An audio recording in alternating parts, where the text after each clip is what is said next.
យុវជនអ៊ុយក្រែនច្រើនពាន់នាក់នាំគ្នាក្រោកឈរធ្វើបាតកម្មនៅថ្ងៃប្រហ័សទី16កក្កដាដើម្បីប្រឆាំងទៅនឹងការបញ្ចប់មុខតំណែងរបស់រដ្ឋមន្ត្រីការពារជាតិលោកមីកាអ៊ីឡូ ហ្វេដឺរ៉ូវការជួបសម្ដែងមតិរៀបចំធ្វើនៅរដ្ឋធានីគៀវនិងតាមបណ្ដាទីប្រជុំជនក្រុងជាច្រើនមិនថានៅទីក្រុងជាប់ព្រំដែនរុស្ស៊ីដែលកំពុងតែជាសមរភូមិមុខនោះឡើយ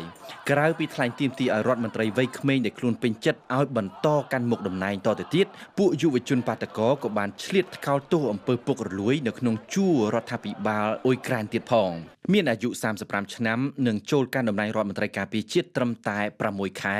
លោកមីកាអ៊ីឡូ ហ្វេដឺរ៉ូវបានធ្វើឲ្យវិស័យកងទ័ពអ៊ុយក្រែនមានមុខមាត់ល្បីខ្លាំងក្លាពិសេសខាងប្រើដ្រូនប្រឆាំងទៅនឹងការឈ្លានពានរបស់រុស្ស៊ីនៅក្នុងអំឡុងពេល4ខែចុងក្រោយអ៊ុយក្រែនក៏បានផលិតដ្រូនចម្បាំងយ៉ាងច្រើនសន្ធឹកសន្ធាប់និងបានប្រើប្រាស់វាប្រហារយ៉ាងដំណំទៅចំទីតាំងយុទ្ធសាស្ត្រចម្បងរបស់រុស្ស៊ីបើតាមសម្រេចបាតកោរដ្ឋមន្ត្រីវ័យក្មេងរូបនេះបានជួយកែតម្រង់យ៉ាងខ្លាំងនៅក្នុងជួរកងទ័ពអ៊ុយក្រែន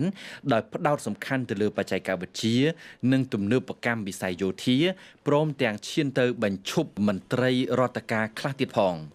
នៅទីក្រុងគៀវលោកមីកាអ៊ីឡូ ហ្វេដឺរ៉ូវបានធ្វើសន្និសីទសារព័ត៌មាននៅល្ងាចថ្ងៃពុធនិងម្ដងទៀតនៅថ្ងៃប្រហ័សដោយពន្យល់ប្រាប់អ្នកសារព័ត៌មានថាដើមហេតុដែលលោកត្រូវបញ្ចប់មុខតំណែងព្រោះតែមានទំនាស់ជាមួយអគ្គមេបញ្ជាការកងទ័ពលោកឧត្តមសេនីយ៍អូឡិចសង់ សៀកស្គីមេបញ្ជាការរូបនេះនិយមប្រើយុទ្ធសាស្ត្រសង្គ្រាមចាស់កម្រិលដោយចូលចិត្តប្រើរថក្រោះទៅច្បាំងបាញ់ដោយត្រង់តែម្ដង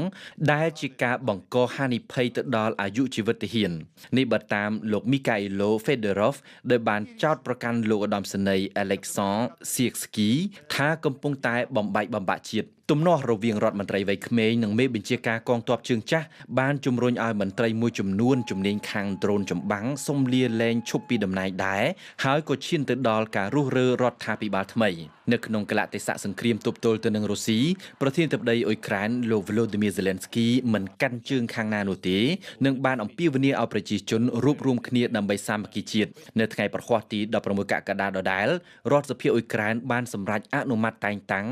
លោក Sergei Goretsky ឲ្យធ្វើជានាយករដ្ឋមន្ត្រីថ្មីនិងរៀបចំរដ្ឋាភិបាលថ្មី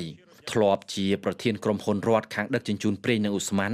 លោកប្រមុខរដ្ឋាភិបាលថ្មីថ្មោងរូបនេះទទួលអំរែកកាតព្វកិច្ចដ៏ចម្បងត្រូវដោះស្រាយវិបត្តិចំពោះមុខពោលគឺរកមធ្យោបាយសង្គ្រោះប្រជាជនអ៊ុយក្រែននៅរដូវរងាដែលត្រជាក់ខ្លាំងអាចនឹងឈានទៅដល់ដក20អង្សាក្រោម0ដែលនឹងជិតឈានចូលមកដល់គូបញ្ជាក់ថានេះជាលើកទី3ហើយដែលអ៊ុយក្រែនសម្រេចរុះរើរដ្ឋាភិបាលគិតចាប់តាំងពីផ្ទុះសង្គ្រាមរុស្ស៊ីឈ្លានពានអ៊ុយក្រែននៅខែកុម្ភៈឆ្នាំ2022មកបើតាមលោក Dmitry Peskov អ្នកនាំពាក្យវិមានក្រំឡាំងចំពោះរុស្ស៊ីមិនថាបុគ្គលណាឡើងកាន់តំណែងរដ្ឋមន្ត្រីការពារជាតិអ៊ុយក្រែនគ្មានខុសប្លែកអ្វីទេហើយក៏គ្មានធ្វើឲ្យរដ្ឋអំណាចទីក្រុងមូស្គូព្រឺសម្បុរនោះដែរ